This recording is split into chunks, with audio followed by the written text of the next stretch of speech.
28 ans après l'assassinat de Mohamed Boudiaf, alors président de la République, le journaliste Omar Touati revient, dans un livre intitulé Assassinat de Mohamed Boudiaf, j'accuse, sur les circonstances du meurtre d'une des figures historiques de la révolution algérienne.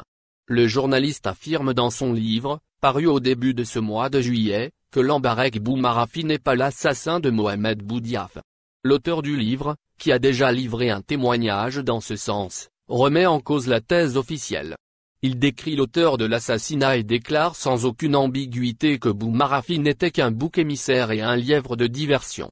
Le journaliste, témoin de l'assassinat, revient ainsi sur cet épisode après une enquête qui a duré plus de 20 ans.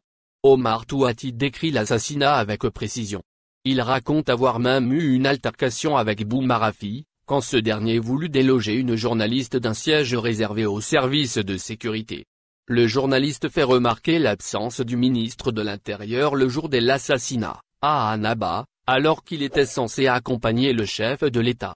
Il révèle que tous les ministres, les officiers supérieurs de l'armée, de la gendarmerie, de la sûreté nationale et des partis politiques entre autres se trouvaient dans les deux premières rangées principales, faisant face au président Boudiaf. C'est-à-dire loin de la tribune d'honneur, pour n'en courir aucun risque. Ces mesures protocolaires inédites et surprenantes pour une visite de cette importance, ne laissaient présager rien de bon. Mais le président Boudiaf n'en savait rien. Révélation fracassante. Omar Touati raconte que quelques minutes après le début du discours de Mohamed Boudiaf, un coup de feu d'arme à poing retentit de derrière le rideau rouge de la scène.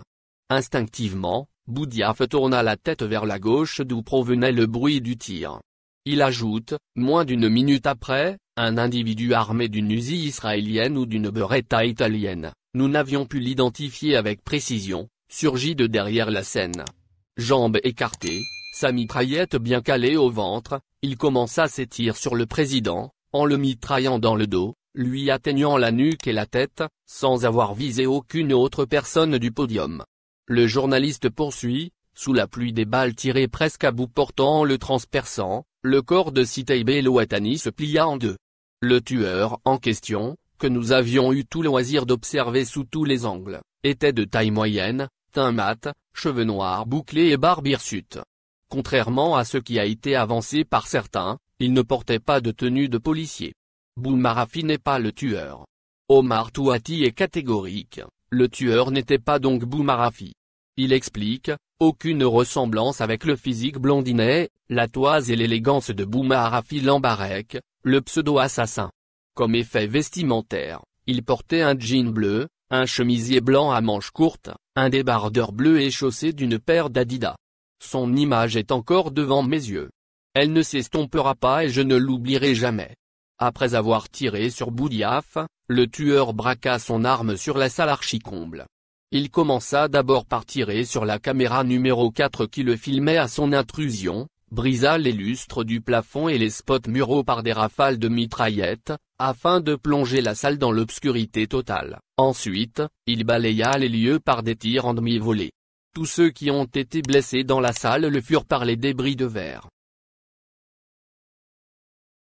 Dis-nous ce que vous pensez et laissez vos avis dans un commentaire. Abonnez-vous et partagez la vidéo. Merci pour votre attention, et n'oubliez pas de rejoindre la communauté Actuel Info, ça fait plaisir de vous voir un nouveau membre.